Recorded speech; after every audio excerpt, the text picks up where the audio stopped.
The grandeur of the Big E in the 1970s put Owensboro on the map. People would walk in from the street and they would just stand there in awe, like they couldn't believe something like this ever existed in such a small town.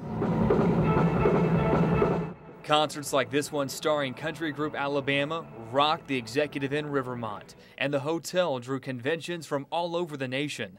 And even on the day that we closed, we still had groups calling saying, do you have convention spaces available? From the day it opened to the day it closed, Denise Wood worked at the Executive Inn. She started as a hostess and worked her way eventually to the front office. It was a phenomenal place to work. She was 19 when Bob Green put his stamp on Owensboro in 1977.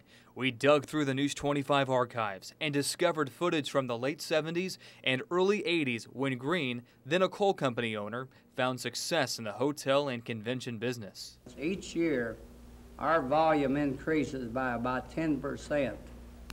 Assuming that keeps it up, why, of course, we'll have to expand again sometime down the road. Overlooking the Ohio, the Executive Inn's 7-story tower, flanked by 100,000 square feet of convention space, an indoor and outdoor pool, attracted millions of guests. 600 rooms in such a smaller city made Owensboro a mecca for business without the hustle and bustle of Louisville, St. Louis, Nashville, or Indianapolis. Its economic impact was felt in every corner of western Kentucky. Some argue that, on average, 1 out of every 2 guests dined out and filled up for gas at least once during their stay.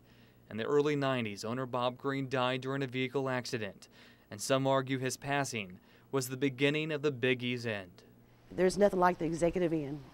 They'll work something out for the riverfront. It's going to be, I think we'll be okay.